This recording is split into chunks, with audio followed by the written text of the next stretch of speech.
and then can start. I'm gonna check the time right here. You can do it as well. Your presentation should last 30 minutes. From those 30 minutes, 20 minutes, you can use 20 minutes for your presentation and 10 minutes for questions. Okay. Yes, thank you very much.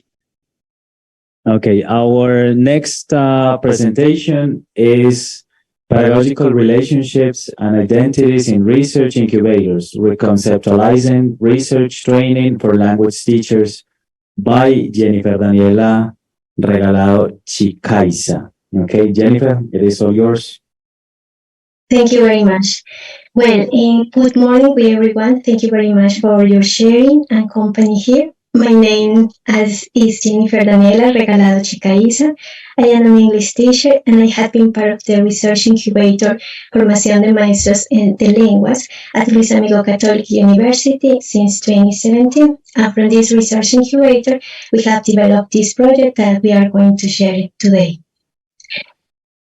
Well, let's start first with the context that we are going to develop here. We are going to start first with our previous introduction, the method that we use in our project, the findings, and the theoretical aspects that we were working for the development of this project, and finally the discussion to which we arrive in after this study. Let's start first with the problem. Well, here, currently, we characterize that research training for language teachers is not something optional. This is mandatory.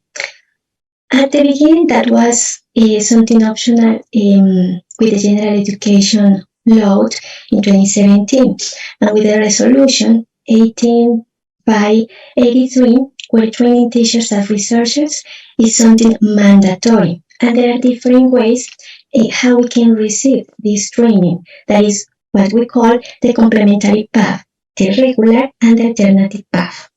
So let's check every one of them. Here we have the regular path. This refers to research courses that students have to take and is part of the regular plan of the studies. It is not something optional, this is mandatory. We have to get it for our graduation, for example. And then we have the alternative path. This is to receive the training in alternative way, in alternative path. That includes, for example, the assistantships, tutoring, and, for example, the participation in Seminarios de Investigación, research incubators. And talking about the research incubators, this is something essential in Colombia's higher education, but there are just a little research about research incubators. Related to the impact that the participation in research incubators have on the identity of language teachers and researchers, that is why we decide to investigate about this project. Let's start with the concepts. Here we have research training and formative research. What about research training? Semilleros de investigación have been for a while 25-30 years, and this is a local approach in formative research. And there are different ways, yes, how we can refer to them in English. This is very common one in our country, that is the research recipients, and other can call, for example, to this students' community of learning, yes, or for example, students' research lab.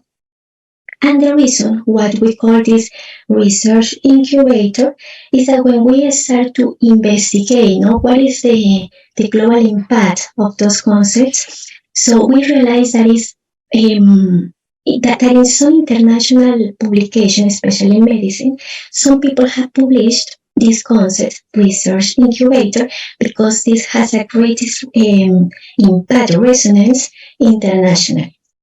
And you probably know about this, that semilleros are very powerful, especially in Latin America.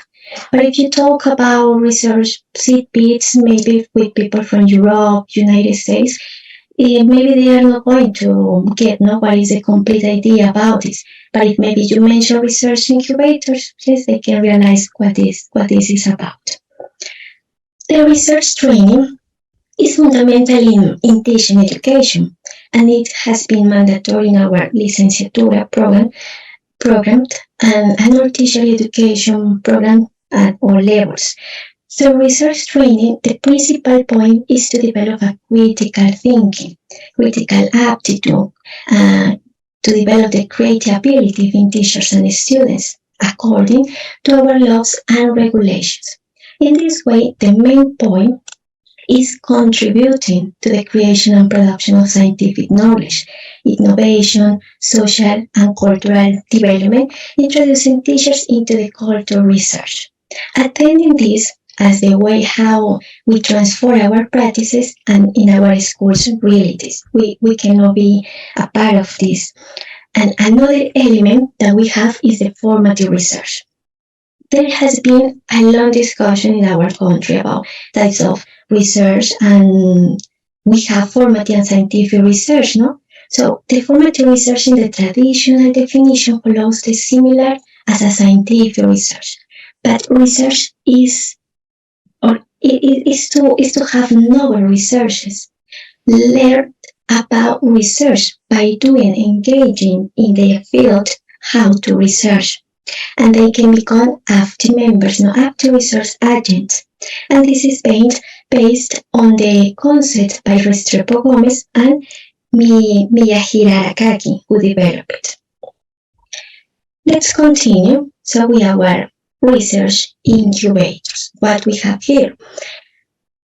Talking about this, had been as academic spaces, no? But for us, this constitutes so much more than this, and this is a learning community. What characterized research incubators is that they also receive institutional support for research training. Research incubators are composed by a group of students and even by graduates, and usually they are led by a research tutor. And oftentimes this tutor plays a role of a research mentor. Another characteristic of research incubator is that they follow a collaborative approach to research, the training, and it is also learning to do research in specific disciplines. In our case, we learn to do research in language teaching. Let's check what is the objective from this previous closeness to our concepts about research incubators. The objective, to analyze the pedagogical relationship between research incubators coordinators and students in light of the theory of mentoring and what is not the influence of the identity construction of pre-service teachers regarding their research training. Mentioning the objective of our project, let's share about the methodology that we developed. And here what we call a unit of analysis is according to scale in 1995 until in 2013. So, generate a STEM awareness and deeper understanding of a complex phenomenon, problem or program by analyzing in detail specific aspects of it as they play out within a real context. Checking this, how is the development of the phenomenon in its real context, not part of this. Here we have our research designs. And when we talk about research design, there are some important fundamental elements that are important to mention here. And here we have the first point is sampling, that is how we select the participants. The second one, the element is the data collection. And number three, when we have not the data collection, we go to the data analysis. And for sampling, we use what is called criteria and key informant sampling. So all of the participants have to meet certain criteria to be part of these as participants. So all of them have to be members of research incubators. from the English teaching program at Luis Amigo Catholic University, and the coordinators must be coordinating the research incubator for at least 2 years, and the students who participate must be members of this research incubator at least 1 year with the same coordinator. And then we proceed with the data collection, yes? And once we have selected the participants, we have 4 coordinators and 8 students from the research incubators. With the coordinators, we conduct a semi-structured interviews, and with the students, we conduct focus groups. And as we can see here, we have 2 focus groups. Focus group 1 includes 3 students, and focus group 2 includes 5 students. Excuse me. Okay. And for the data analysis, we use an integrating approach, following Harry in 2015, but also works in 2010. And that means that we were first assembling the data. And once the data was assembled, we start to open coding, assigning some codes based on the category structure. Then we proceed to categorize the codes in a matrix, and then we include the evidence, an extract from the text, from the interviews, the transcriptions that we have to each of those codes. That was the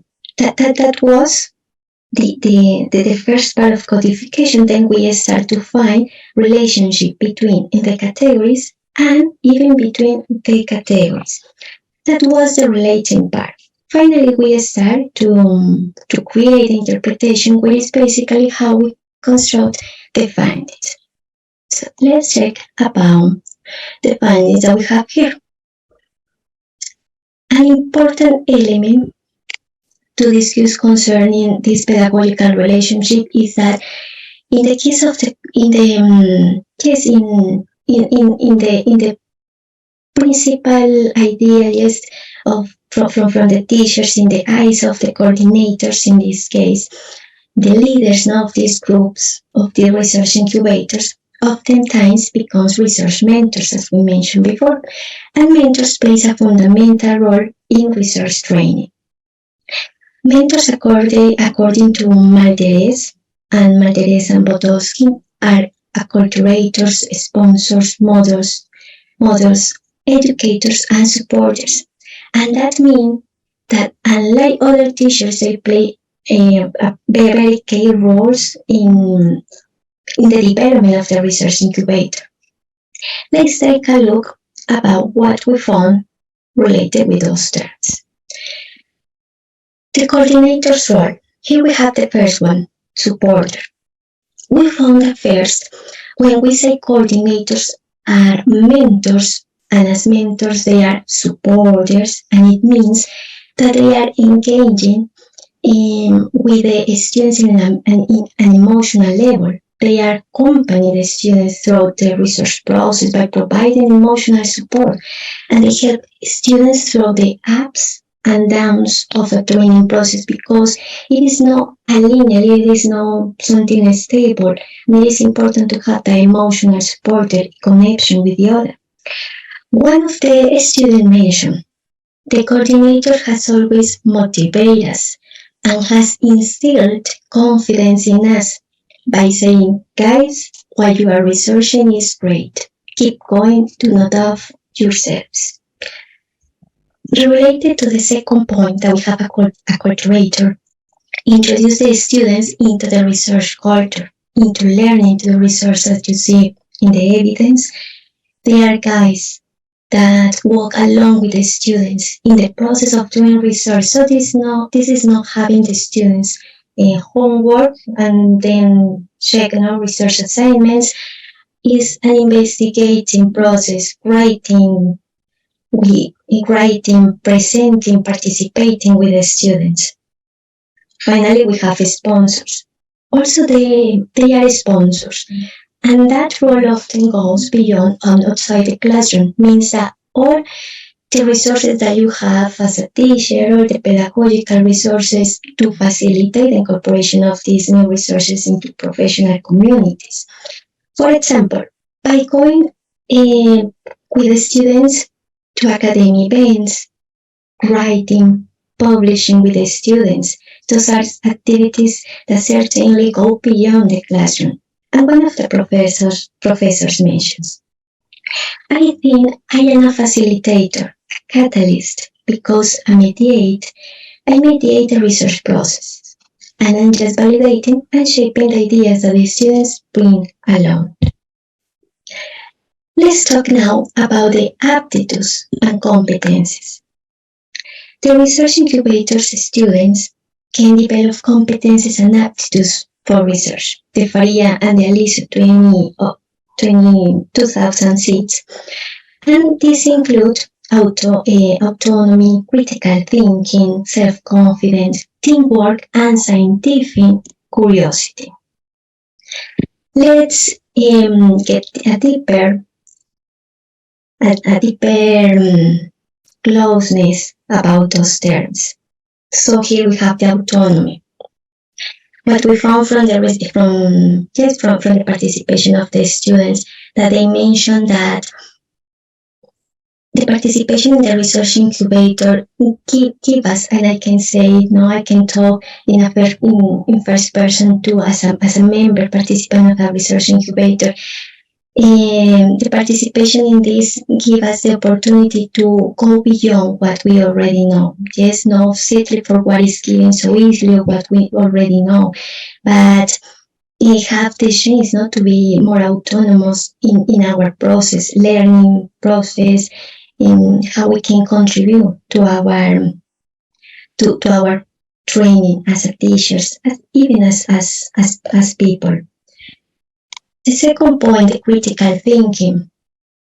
The critical thinking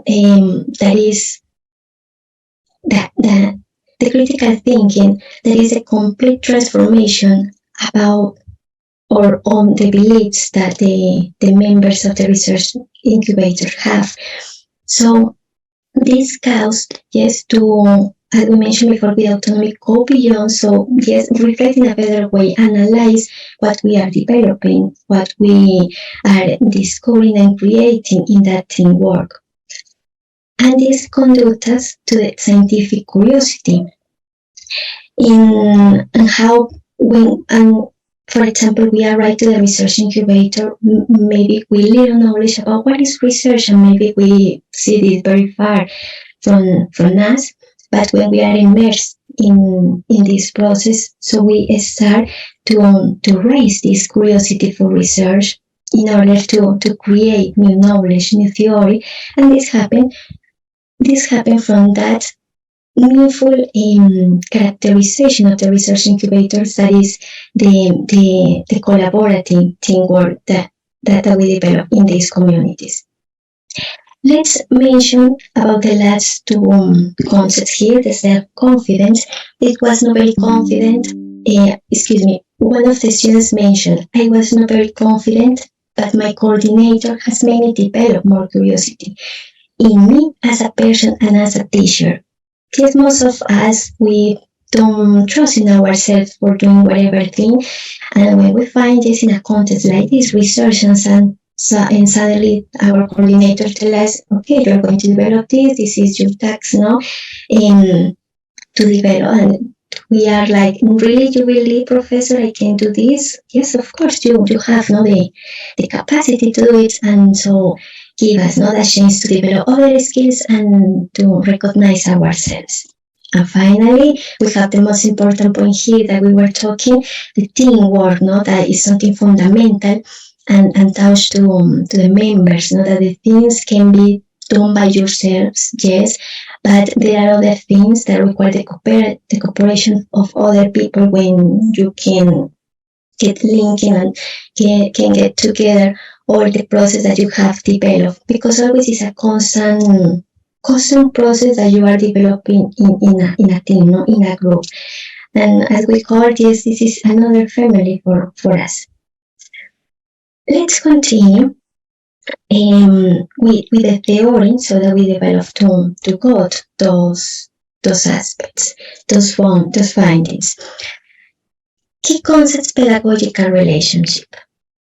As we can see, the research incubators are quite powerful in defining pedagogical relationship and is the way that impact educators and students, teachers, how they connect, interact with each other, and they have an impact of in that construction of novel teachers, the identity as researchers. But since we had been studying this, we developed a theoretical model to explain pedagogical relationships.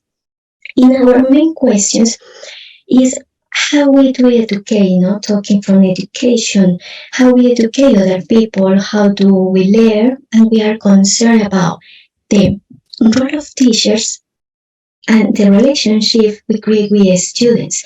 So in order to explain the pedagogical relationships, especially in formative research, we come up with this model that takes some elements from the theory of mentoring. It is something important to comprehend, and this is some definitions like the context. We are here referring so much to the physical context, to the physical space, but rather to the symbolic and interactional networks of meanings and create when we have the relationship teacher and students, and this relational context that is defined, create around two axes, and those are the axis of power and the axis of affect. And what we realize that those two elements are always present in our pedagogical relationship to varying degrees. Let's talk about directionality. With this, we refer to the circulation of knowledge. And in that community, in that group that also entail the distribution of powers, we make decisions concerning to the curriculum. Who makes decisions about how to learn, when, what, because this have the axis of the power. Directionality is variable. That is marked of this axis of power because it reflects the social, could be the social distances or the social closeness between the teachers and the students. And then we have the closeness, the degree of emotional connection, and define it, the affinity that we can find between the teacher and the students, and it defines the level of personal engagement between the actors of the pedagogical research, the students, between the students and the teacher.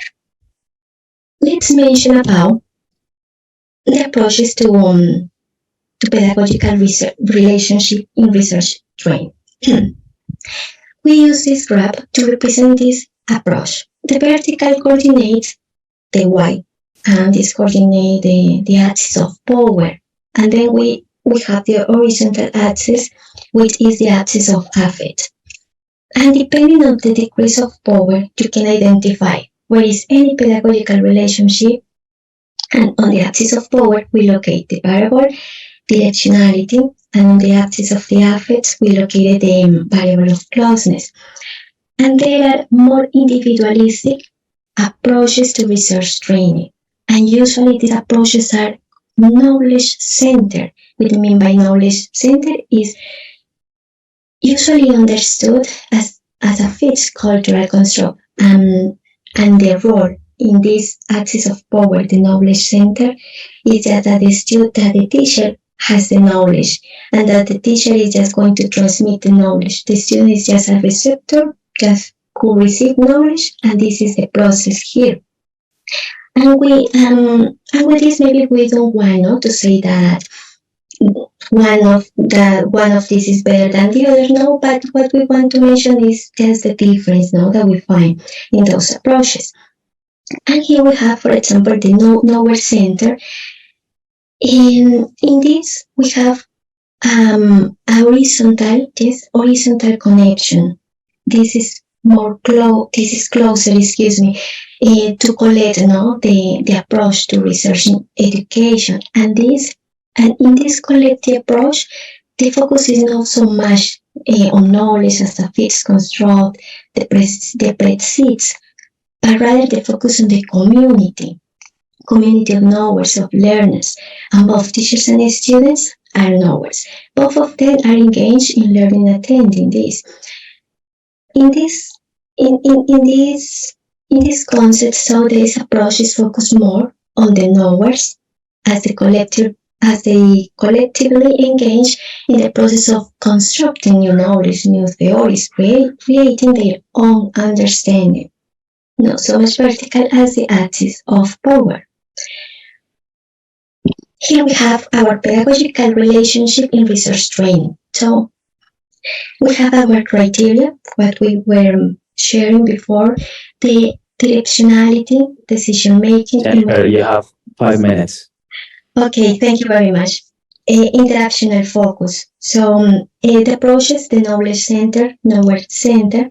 We have the directionality, unidirectional. What we mentioned is the professor has the knowledge, the student just receives the information.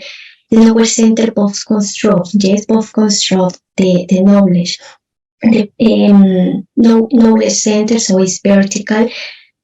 Knowledge center is something horizontal, in the way that the teacher is not the only person who takes the decision, like in the knowledge center. Yes, here we have a cooperative team. We reflect in knowledge center less closeness between the relationship, not emotional aspects, personal aspects, than in knowledge center. And the individualistic, development that we have here, where the learning is just by yourself, while in the knowledge center, you find that it's more collaborative in a teamwork. Let's mention so now about the discussion so that we have to close here. We refer here some collective approaches to formative research. Hakarenet et al. 2016, in relatively small learning communities such as research incubators, appear to support the research mentoring. The pedagogical relationship, that in research incubators favor that those aptitudes and competencies that we were sharing that are fundamental for the research process, such as the autonomy, critical thinking, self-confidence, teamwork, and scientific curiosity.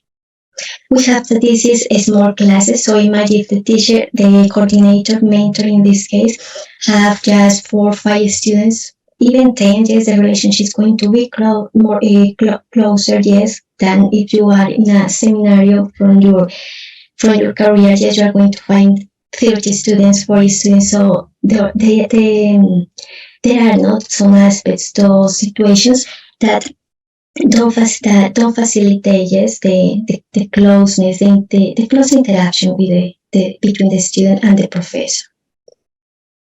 And finally, let's mention in this collective approach, such as those, the research incubators, what occurs is not only a pedagogical change, but is an epistemological one in the way we approach and understand the knowledge. No longer as a regular as we regulate, that matter, that is the culture where the role of the teacher is just to transmit knowledge and verify that the students really understood it, but that this is something more traditional, but here to understand how the knowledge is more continuous and fluid, the understanding where the focus is this community of learning of people who come together to build new knowledge, new learnings, yes? So let's mention now about the collaborative approach that we have developed here. To get an ending to our presentation, we have the communal nature of learning directed towards the resolution of real problems, taking into account the real factors, context that we find ourselves as a teacher, researchers, perceive of integrity over compartmentalized, and of formative over summative assessment. Yes, this is not something summative that you at the end of the course you are going to have a final grade. This is something formative, that is constructed in a horizontal teamwork. Diffuse and overlapping boundaries concerning traditional teachers and students' roles. No change that mind where yes, both of them can learn from each other. The distribution of power, yes, not just the teacher is going to take always the decision, has the yes the knowledge, but they can learn from everyone and increase the emotional closeness between the members of this community, of this learning community. In those different aspects, researchers, teaching, personal life that we can identify. Finally, we recently have we publish the results of the research project in Profile Journal, and we are really very grateful for this opportunity to share this with you. We hope yes you can have the time to read more about it. Thank you very much for your attention. Okay, thank you, Jennifer, for your presentation. And this is the moment for questions or comments from the audience, whether online or face to face. Any questions, comments for Jennifer? 1, 2. Yes, Andres. Wait, hold on. She can't hear you unless you have a mic. No, I'm not gonna translate.